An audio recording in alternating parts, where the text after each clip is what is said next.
Do you like ramming things? If the answer to that is yes, then I have just the thing for you. That's right, horny gel, you degenerate, but I also have this run specifically tailored just for you. You see, we're going to be ramming bosses in Elden Ring with our big ol' horn shoulder piece here. Aspect of Crucible, horns. That's the incantation of choice that will give us the ability to just rail these sorry bosses into next week. The first thing we need to do is, I need to think of an amazing rating system for each boss based on a completely random and silly reason.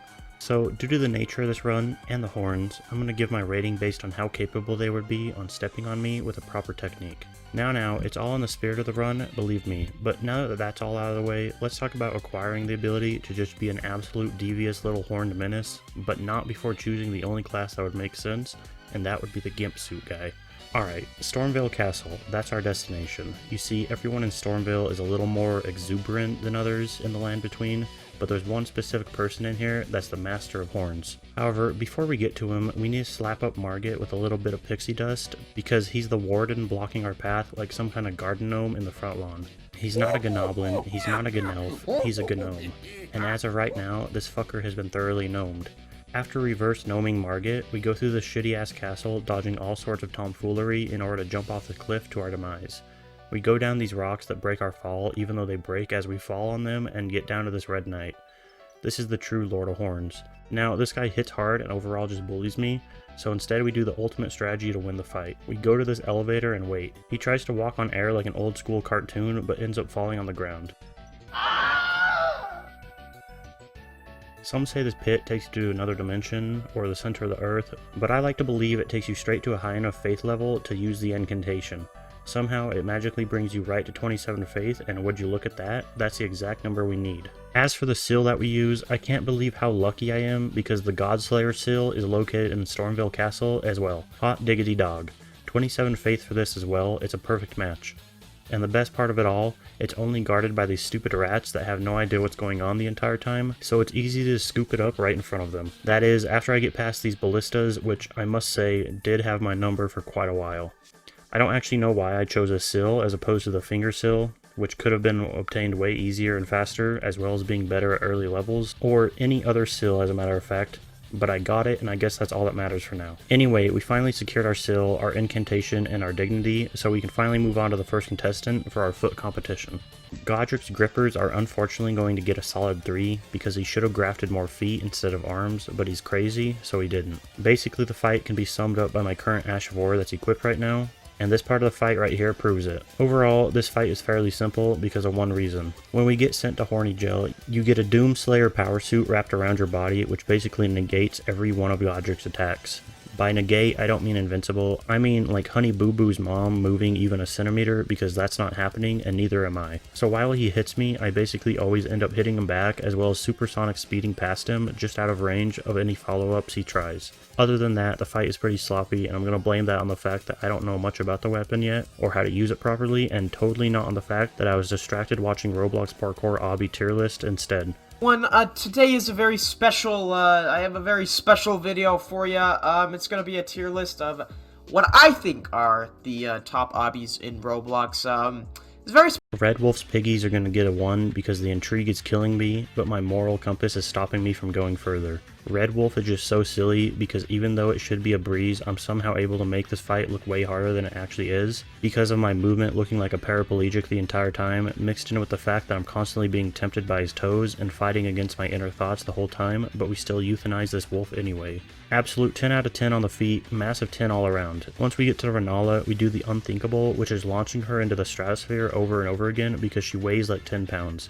This is amazing because it gives us the ability to just gander at her pasty white heels over and over again. Obviously the fight is a joke because I'm able to send her to heaven prematurely, but every time I send her up there, she gets rejected and sent back down to earth. There's not much to worry about because she can't do anything. She gets stun locked over and over again, but she keeps trying, so I'll give her an A+ for her persistence. However, eventually she gets accepted into hell instead and we move on. Radon was actually too hard initially, so I decided to skip him from now and move on to Godfrey in order to level up a bit. His foot rating is a transparent 0. Get it? He's a ghost. Now the first part of the fight, specifically the upper half of his health bar, is actually pretty solid and clean if I do say so myself. Well, as clean as I can due to the fact that I have to do some stretches before and after the horn attack every single time, but otherwise it's pretty good. After the halfway point, though, my timings for my attacks and his counters don't line up properly since I'm an Aquarius and Godfrey is a Cancer, in more ways than you think. Blah blah something something astrology. I read it on some zodiac sign website or some shit. I don't know, big words confuse me, so instead I just keep ramming him even though he's a ghost, until he just kind of disappears like I knew he would because of the zodiac signs once again. Since we beat Godfrey, we were able to obtain our 4th talisman slot and level up a bit more in order to take on Radon. His foot rating is going to have to be a 1 because he literally has stumps instead of actual feet. First phase of the fight actually goes over pretty well because with this weapon I can just close the distance over and over again, which will allow me to get right into his giblets constantly, which is right where I want to be. This lets us stuff him up with our elongated appendage that grows out of nowhere like a Christmas ham, which will make just about anyone uncomfortable. Thankfully, I'm not eating at this table, and neither is he because he jets out of the house with a quickness that I can only attribute to his hatred for ham. Second phase starts up with him trying to be the Grinch and ruining Christmas for everyone else, but I was prepared. I actually wasn't prepared. I was just trying to look cool because the entire second phase I got hit more than a baseball or a child, whichever is more your style. I don't know why I got hit so much, I just couldn't get any timings down and I kept panic dodging hoping that it would work out, but it didn't really help. A little thing to note about the horn, going down an incline typically ends with the entire attack missing and animation breaking me, so I basically waste my magic. I still have to go through the recovery and then I cry about it because it's bullshit. It's honestly not really fair and I'm not happy about it, but I guess I'll just have to deal with it the entire game because why not? Going into Morgott was actually my biggest fear for this run because Morgott jumps around really fast a lot of times as well as being able to attack really fast. His Titanic Tumblers rating is a 3 because these things are meaty looking. Thankfully, due to the hyper armor from the horn, I become Truck Simulator 2023 and am immovable for most of the fight, whether or not this is a blessing or a curse because of Margit being able to attack with Super Tiger Mafia speed. I'm not sure. For now, I'm going to label it as a blessing since it actually helped me dodge a couple of attacks here and there. I'm Mike Tyson Punch-Out dodging and weaving past this loser until I'm not anymore and he catches me off guard. Honestly, without the hyper armor on this weapon, I don't even think I would be able to beat this fight because of how many times I would get interrupted by him, and once I start the animation for the attack, I have no choice but to commit to it fully. There's a couple times that I come up short, just like your height, but other than that, Morgott is a pain in the ass the entire time because of the weapon and because I suck. Alright, it's time for a wardrobe change. I need some new drip because these clothes I'm in now are so 13,500 runes and 2 husks of dead ladies holding a staff. There's some new clothes I'm really interested in, however. In order to get them, we need to take a little bit of a journey. These new clothes are much better, they'll make me stronger, and they look cooler. What I'm looking for here is the Crucible tree set and not the Crucible axe set because the tree set has horns on it, so it makes more sense. Now, the tree set is located all the way down in Deep Root Depths, so we have quite a journey to go on. First things first, we need to go into the hole that Radon's Dumpy created after crash landing onto Earth. We run past this clan member and end up ramming ourselves until we can't stand ourselves anymore and kill him. After that, we ride our horse through some sacred ritual grounds, interrupt these hairy ghost trolls' seance they were performing in order to bring back a loved one from the dead for no reason. We jump down into this waterway, play in the water a little bit, splashing ourselves along the way, until finally we get to a double shitlord combo. After a couple tries, we turn these statues into art pieces, sell them to a museum, and jump into this coffin to avoid the taxes on the profit we made. The IRS still ends up finding our box and ships it to Uganda, where there's these big scary white monsters and flying ants. After George the Jungle jumping on tree branches and crossing the splooge zone, we end up in this tree where we can move past this knight because he's terrible at guarding this chest. We steal from the chest and we finally obtained our new threads to show off to everyone. Now, this armor is going to give us a 16% damage for our horn boost, 4% for each piece, and since we like to be stylish, I'm not going to leave any pieces of the armor out, so we now have a permanent 16% damage increase. Now that that's all done, we can get back into the bosses. So I decided to go fight Astel and Loretta before Fire Giant because the Fire Giant kicked my ass, so I needed some more levels. Astel's tremendous trotters are going to be a 1 because these things are straight bone. I'm talking straight from the grave in the dog's mouth bone. The fight is pretty straightforward because Astel can't really do anything due to the hyper armor making me unable to be knocked back. The only attack I need to watch out for is when his pincers light up, he does a little snip snip animation and then tries to grab me. Typically when I get hit by that attack, I end up putting my controller down and just walking away because it takes forever to do damage, and when it finally does damage me, it's usually a one shot, so I just give up prematurely. Luckily though, that doesn't happen this time. We poke Astel with our horn a little bit more and then he just fades away. Loretta's on a horse and that's pretty cool, but what's not cool is the fact that her horrendous hoof stat is actually an impressive 6 because they look pretty normal for the most part. Honestly, this fight is super annoying simply because getting stun locked by her magic was a very common theme due to the crippling arthritis my character gets after ramming her.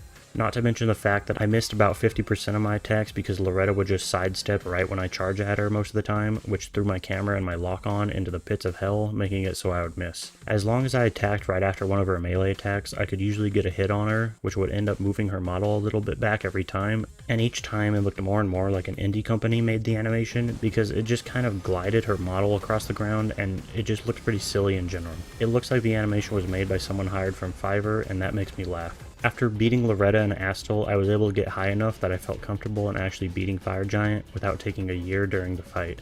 After leveling up, the fight actually only took half a year instead, which is great. It took 7 minutes, but it wasn't because of the lack of damage, it was due to his foot rating being a 0 because he rips it off and throws it away, so I can't rate it properly.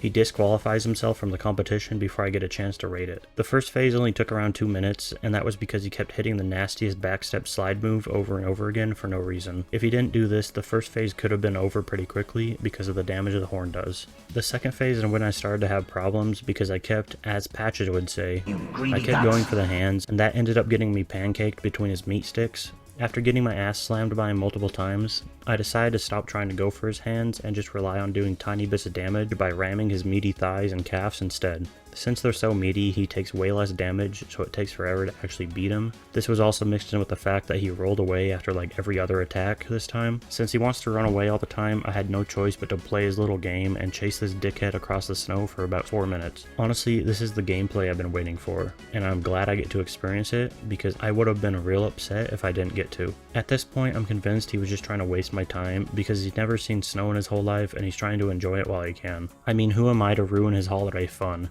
He deserves to have a little bit of fun, doesn't he? When he does his little fire ass blast attack, or whatever it's called, I actually start to panic because I'm contemplating whether or not I should actually try and hit him, because once I do, I have no idea if my horn dash will launch me into his foot so I can actually do more damage, or if the horn will launch me right to my death and cause me to restart the fight because I'll get stun locked by the fire, especially towards the end of the fight when I'm out of healing and very close to pushing up Daisy. Luckily though, he survives with a pixel of health, lucky me, and uses his final move of a bullet hell to test my abilities before I finally beat him. I am so sick of these fuckers trying to spawn trap me every time I enter the arena. They aggro you before you even finish the animation of walking into the fight, and if you come from the other entrance, you have to run past airbenders just to get here. The foot rating is gonna get a 2 because they're wearing shoes and that shit hurt. The fight actually, believe it or not, isn't too bad because the timing is basically perfectly lined up so that when I dash forward, I dodge his sword swing, or I zoom past his detection before he even starts the attack, and he just kind of sits there to process what happened before actually starting his attack. When you get close to him, he tries to give you the hilt of his blade slime attack, which makes sense considering he has a fencing sword, but when he does it, the windup is long enough that I'm able to dodge away before it hits me. Once I deal with the big one, the skinny one gets his ass kicked, and I mean absolutely kicked. His brain is on a delay because he only tries to attack me a couple of times, and instead of attacking me, he tries to ascend to another plane, but gets rejected and sent back to Earth and eventually to the gulag by me. But not before getting the revive off on his trash can teammate so we can 1v1 again. Once he's revived, I give him a couple of warning rams just to lift his spirits, and it ends up backfiring because he starts kicking my ass this time. It's quite pathetic on my part, but he needed the ego boost, so we'll let it slide for now. Because at the end of the day, it doesn't really matter anymore, since after the first half of the fight, I have plenty of healing left in order to just toy with them.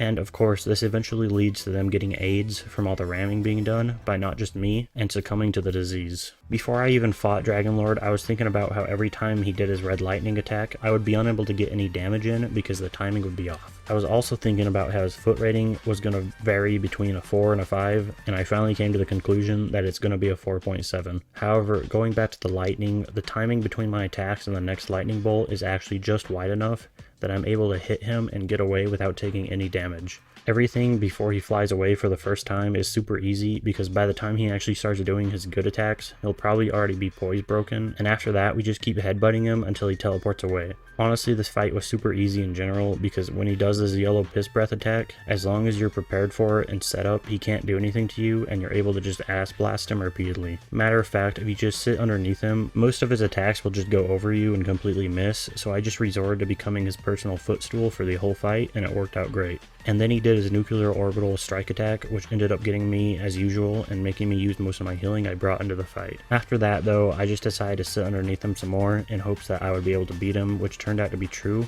because I managed to get a third spinal paralysis on Dragonlord. However, this one turned out to be fatal and caused him to teleport out of existence instead of the fight. This was by far the hardest fight in the run because Malika's speed is my worst nightmare. His foot rating is going to be a 7 because they look like a gecko, and I think that's pretty snazzy. Combine his speed with the fact that I can't stop my attack when I do it, and after I do it I take a power nap because it's so tiring, and you end up with me getting hit constantly. I eventually learned that if I attack at the very edge of my range, I'll usually miss. But if I don't miss, I usually hit him and get away with it, but doing that consistently is extremely hard. I also took a bunch of damage for no reason because my brain was delayed by 6 business days during the fight.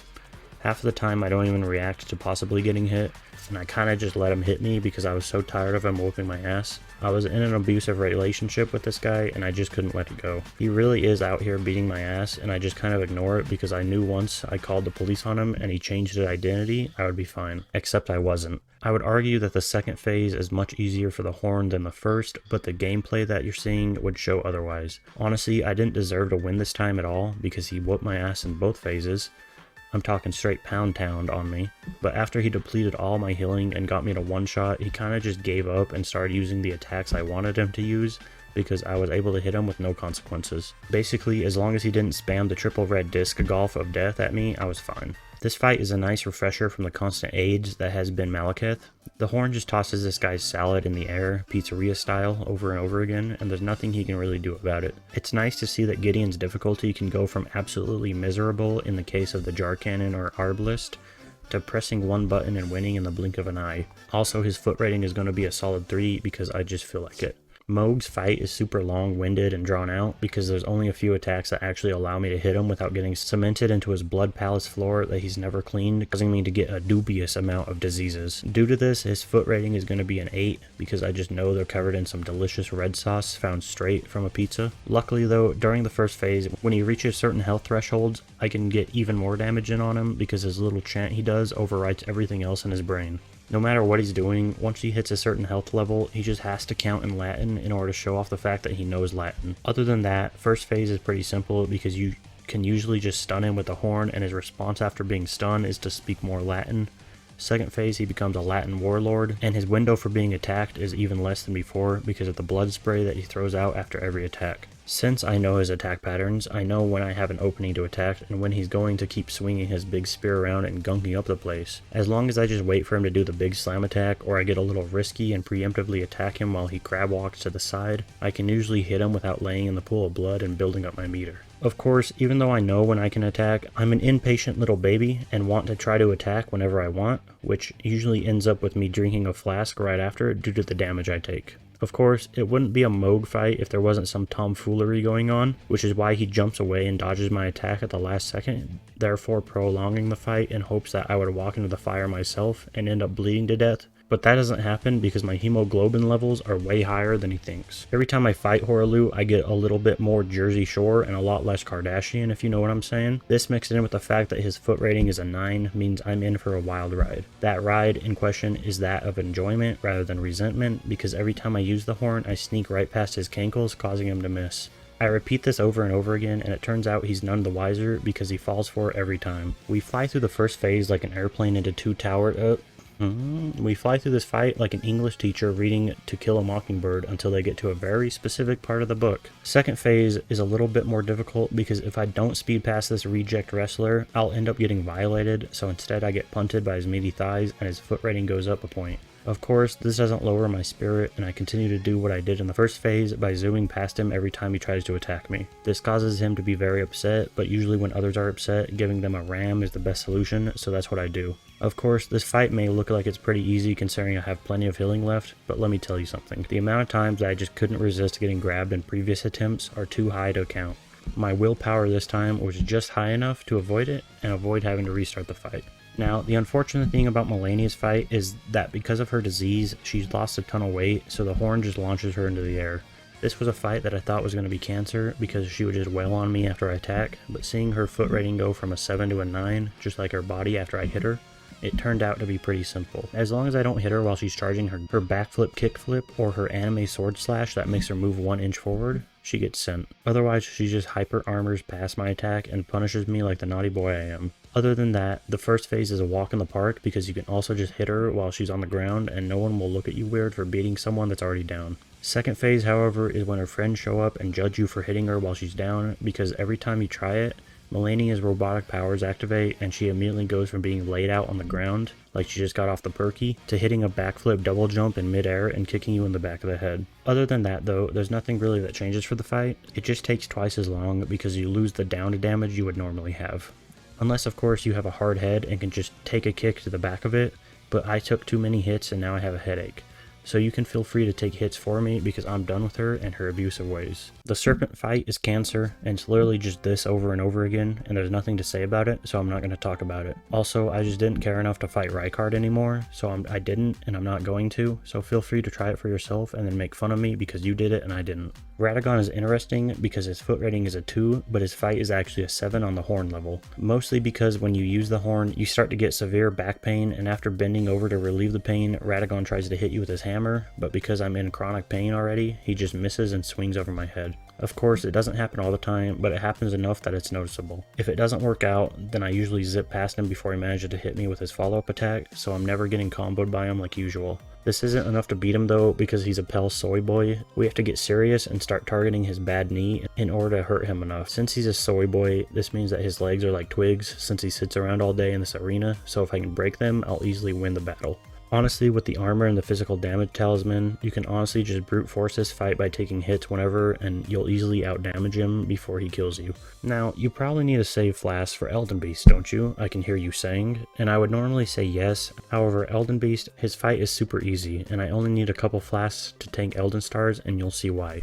So now let's talk about Elden Bitch. First off, his attacks are slow, so I have plenty of time to attack and get away safely. Now, I'm going to tell you, I got super lucky during this fight because after the first initial burst of damage he gives you, he tries to run away to the feds, but I catch him lacking in the alleyway and run his pockets. In simple terms, I stun him as he tries to dash away, resulting in doing half of his health in the first 45 seconds of the fight. In the next 45 seconds, I hit him enough that he activates Elden Stars, which causes him to stand in place again. While he does this, I ram him some more until I stun him again and continue to just absolutely smack him. So let's recap. In the first minute and 30 seconds of the fight, I got Elden Beast to less than 1/4 remaining health.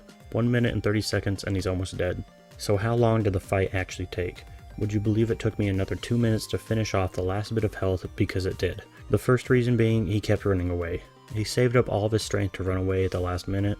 The second reason being I may have missed a couple attacks because I was panicking, but the third and most important reason was because where is his health bar?